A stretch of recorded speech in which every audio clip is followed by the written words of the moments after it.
चलिए दोस्तों, मैं आपका डीके आर्यन मैं लेकर आया हूं यहाँ पर प्रीवियस ईयर के क्वेश्चन पेपर जो 2018 में बिहार पॉलिटेक्निक में पूछा गया है। यहाँ हम फ्लूइड मैकेनिक्स एंड मशीनरी के क्वेश्चन ऑब्जेक्टिव टाइप के सॉल्यूशन करेंगे। आप इसे SSC, JE and other competition exam के लिए भी यूज कर सकते हैं। यदि आपके पास कोई पीडीएफ हो प्रीवियस ईयर के तो आप हमें प्रीवियस ईयर एग्जाम के तो हमें मेल कर सकते हैं macdharam@gmail.com पर। चलिए शुरुआत करते हैं फर्स्ट क्वेश्चन से। मेरा फर्स्ट क्वेश्चन है यूनिट ऑफ डायनेमिक विस्कोसिटी। जो डायनेमिक विस्कोसिटी का यूनिट होता है न्यूटन सेकंड पर मीटर स्क्वायर होता है, यानी कि यहाँ पर हमारा बी ऑप्शन जो होगा वो सही होगा। यदि काइनेमेटिक विस्कोसिटी रहता तो ए ऑप्शन सही हो जाता है। यहाँ पर इसका ऑप्शन मीटर स्क्वायर पर सेकंड आंसर हो जाता है। सेकंड आंसर के सेकंड क्वेश्चन की ओर जाते हैं। वैक्यूम प्रेशर देखा हुआ है, वैक्यूम प्रेशर इज एक्सप्रेस। जो वैक्यूम प्रेशर होता है, जो वैक्यूम जैसे कि ये हो गया डिफरेंस प्रेशर हो गया, ये हो गया आपका एटमॉस्फेरिक प्रेशर हो गया, और ये हो गया आपका वैक्यूम प्रेशर। यहाँ से जो एटमॉस्फेरिक के नीचे नापते हैं ये हो गया वैक्यूम प्रेशर। तो ये हो गया, क्या हो गया, ये वाला जो हो गया लाइन, ये जो लाइन हो गया यहाँ से, हाँ ये एब्सोल्यूट हो गया, एब्सोल्यूट ABS। तो वैक्यूम प्रेशर होगा ये इसकी लेंथ जो होगी, ये बड़ा वाले की लेंथ यहाँ से यहाँ की लेंथ और यहाँ के यहाँ का डिफरेंस है। तो क्या होगा, ATM pressure minus absolute pressure का डिफरेंस है, यानी कि ऑप्शन डी राइट आंसर होगा। नेक्स्ट क्वेश्चन की ओर। Centre of pressure of horizontal plate, जो सेंटर ऑफ हॉरिजॉन्टल प्लेट आपके पास है, ठीक है, इसका सेंटर ऑफ प्रेशर क्या होगा, लिखा हुआ centre of pressure of horizontal plane surface submerge in liquid.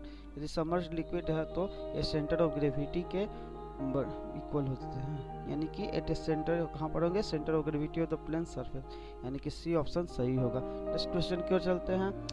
Next question है Bernoulli equation can't be applied. जो बर्नौली इक्वेशन है आइडियल फ्लूइड के लिए अप्लाइड है, यानी कि फर्स्ट ऑप्शन पढ़ते हैं द फ्लूइड इज विस्कस। ये गलत है, फ्लूइड हमको इन विस्कस होना चाहिए, यानी कि विस्कस फ्लूइड के लिए अप्लाई नहीं किया जा सकता, यहाँ नहीं अप्लाई करने का है, यानी कि ए ऑप्शन यहाँ पर सही हो जाएगा, ए ऑप्शन।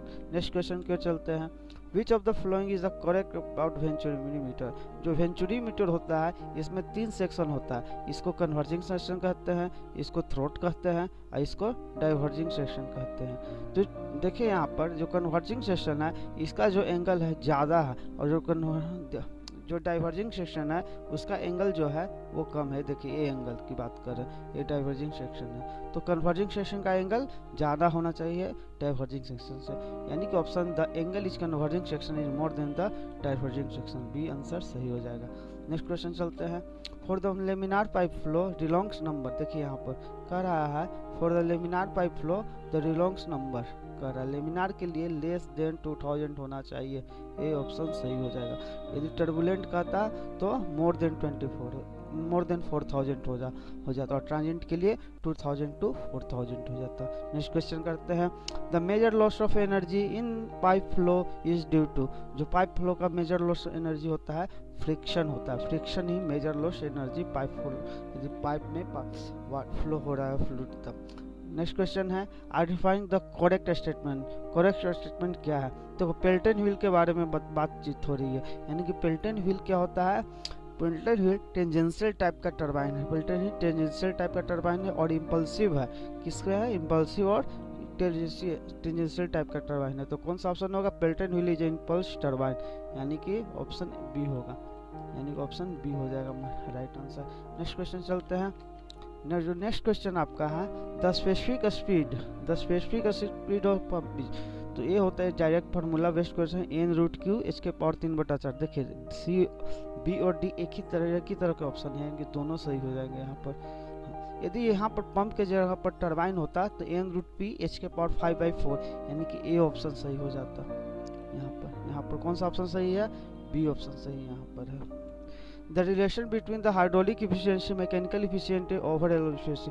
जो ओवरऑल इफिशियंसी होता है वो जो होता है हाइड्रोलिक इफिशियंसी और मैकेनिकल इफिशियंसी का मल्टीप्लिकेशन होता है, हमें याद है। तो इसे में देख लेते हैं, बी ऑप्शन देखते हैं, hydraulic is becomes equal to O divided by overall divided by mechanical efficiency, यानी कि बी आंसर सही होगा। The hydrostatics law states that rate of increase of pressure in a vertical direction is equal to the rate जो होता है, rate means changing, the rate of increase of pressure in vertical direction किसके बराबर होता है, dp by dh इस किसके बराबर होता है, रोजी के बराबर होता है। तो रोजी बिकम्स इक्वल टू किस क्या कहा जाता है, specific weight of the fluid कहा जाता है, specific weight of the fluid. यानी कि इसका आंसर क्या हो जाएगा, सी ऑप्शन राइट हो जाएगा इस क्वेश्चन का। नेक्स्ट क्वेश्चन करते हैं, Bernoulli equation can be express. Bernoulli equation energy conservation equation west है।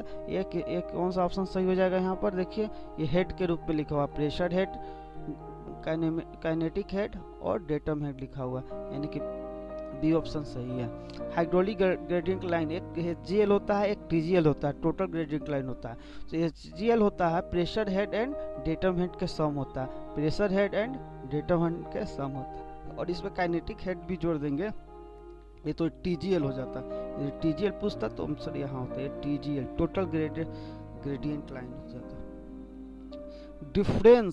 डिफरेंशियल मैनोमीटर, देखिए यहाँ पर लिखा हुआ differential manometer are measuring, differential manometers are used for measuring. तो डिफरेंशियल मैनोमीटर किसके लिए यूज किया जाता है, वेलोसिटी मेजरमेंट के लिए यूज होता है differential manometer. Which of the following is axial flow turbine, axial flow turbine कौन सा है, एक्सियल प्रोपेलर टर्बाइन है। कौन सा टर्बाइन है, या कैप्लन भी रहता है तो वो भी आंसर हो जाता है, यानी ये ऑप्शन सही हो जाएगा। पिटोट ट्यूब किसके लिए यूज होता है, वेलोसिटी एट ए पॉइंट नापने के लिए होता है पिटोट ट्यूब का use. If AO are orifice and AV are the vena contraction or contraction, the coefficient of contraction is CC. coefficient of contraction किसके बारे होता है, वेना कॉन्ट्रैक्टा बाई orifice होता है, V बाई O होता है, यानी कि C ऑप्शन सही हो जाएगा। 1 stroke is becomes equal to 10 to the power -4 metre. यदि 1 पाइज होता तो 10 टू द पावर -2 न्यूटन सेकंड पर मीटर स्क्वायर होता। Atmospheric pressure hold in terms of column, atmospheric pressure 1 atm 10.3 metre water के बराबर होता है, या 760 मीटर एच होता है, metre H millimetre of H होता है, या फिर 100.325 किलोमीटर पर मीटर स्क्वायर होता है। सब एक ही चीज़ है, दूसरे यूनिट में। The continuity equation consider, continuity किसके द्वारा है, मास के लिए कंटिन्यूटी इक्वेशन है। आयलर्स इक्वेशन रहता तो मोमेंटम हो जाता, यदि बर्नौली इक्वेशन होता तो एनर्जी हो जाता। यहाँ पर कौन सा आंसर सही होगा, ए ऑप्शन सही होगा। चलिए next question. Thanks for watching.